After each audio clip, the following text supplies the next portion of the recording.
But it's actually in Michigan where this is maybe the most stark and the most amazing. In Michigan, the new Republican governor is a man named Rick Snyder. Rick Snyder does not get a lot of national attention, but boy, howdy, he ought to. What Governor Snyder is doing, I think, tells you in particular how clueless the Beltway press has been about what is actually happening in the states right now in Republican politics. If you listen to the Beltway press, even those who are willing to be critical of the Republicans, they say things like, well, real fiscal conservatives would consider raising taxes as well as cutting spending to address their state's budget shortfalls. That is actually happening in some of these places. Look at what they're trying to do in Michigan. Rick Snyder has proposed an actual tax increase. Michigan has a budget problem, so he's going to do the responsible thing, right? He's going to raise taxes. He's going to raise taxes on seniors and on poor people. $1.7 billion in tax hikes for Michigan's seniors and Michigan's poor people, and for people who want to make a tax-deductible donation to public universities. Sorry, Michigan has a budget problem. We're going to have to raise a whole lot of money from you. Poor people, old people, people supporting public schooling. You have to take the hit because the state needs to save that money. Is the state saving that money? No, the state is not. Governor Snyder is taking all of that money that the state will gain, and he is not using it to close the budget gap. He is giving it away in the form of $1.8 billion in corporate tax cuts. He's taking in $1.7 billion in higher taxes from poor people and old people and giving it away, $1.8 billion to businesses. Net short-term effect on the state's budget? Zero or worse. It is not about the budget. It is really not.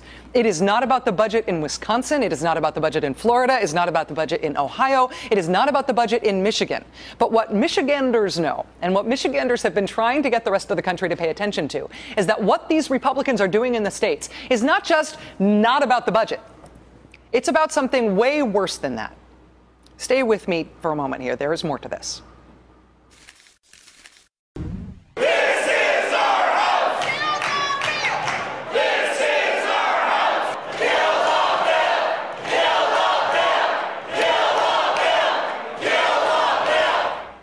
Why are these people in Michigan so loud?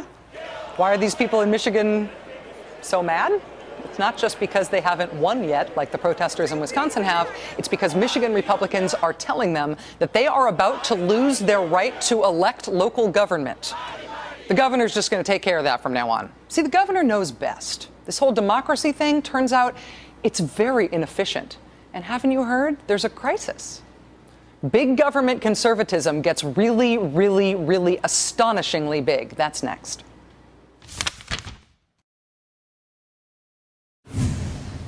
The Michigan House has already passed, and the Michigan Senate is about to pass a bill that sounds like it is out of a dystopian leftist novel from the future.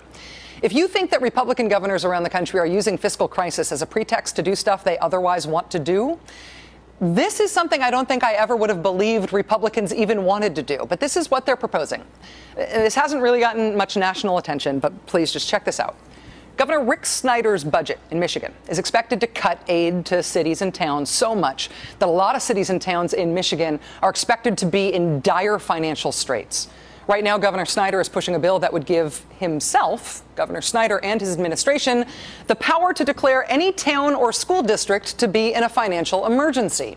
If a town was declared by the governor and his administration to be in a financial emergency, they would get to put somebody in charge of that town.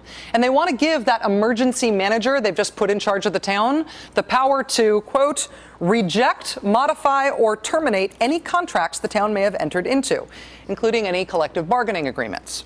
So this emergency person who gets put in charge of a town deemed to be in financial crisis by the governor's administration, this emergency person gets to strip the town of union rights unilaterally by their own personal authority. But this emergency person also gets the power under this bill to suspend or dismiss elected officials. Think about that for a second. Doesn't matter who you voted for in Michigan. Doesn't matter who you elected. Your elected local government can be dismissed at will.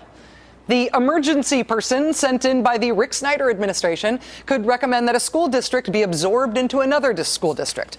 That emergency person is also granted power specifically to disincorporate or dissolve entire city governments. What year was your town founded? Does it say so, like on the town border as you drive into your town? Does it say what year your town was founded? What did your town's founding fathers and founding mothers have to go through in order to incorporate your town? Republicans in Michigan want to be able to unilaterally abolish your town and disincorporate it, regardless of what you, as a resident of that town, think about it. You don't even have the right to express an opinion about it through your locally elected officials who represent you, because the Republicans in Michigan say they reserve the right to dismiss your measly elected officials and to do what they want instead because they know best. The version of this bill that passed the Republican-controlled Michigan House said it was fine for this emergency power to declare a fiscal emergency, invoking all of these extreme powers. It was fine for that power to be held by a corporation. So swaths of Michigan could, at the governor's disposal, be handed over to the discretion of a company. You still want your town to exist? Take it up with the board of directors of this corporation that will be overseeing your future now. Or rather, don't take it up with them. Frankly, they're not interested. Instead of thinking of Michigan as the upper and lower peninsula, let's just consider the prospect of Amway-stan, right? The area between Pontiac and Flint. Could be a nice Dow Chemicalville, maybe. The power to overrule and suspend elected government justified by a financial emergency. Oh, and how do you know when you're in a financial emergency? Because the governor tells you you're in a financial emergency. Or a company he hires to do so does that instead. The Senate version of the bill in Michigan says it has to be humans declaring your fiscal emergency. The House bill says a firm can do that just as well.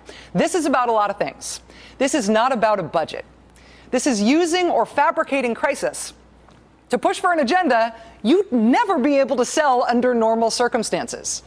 And so you have to convince everyone that these are not normal circumstances. These are desperate circumstances, and your desperate measures are therefore somehow required. What this is has a name. It is called shock doctrine.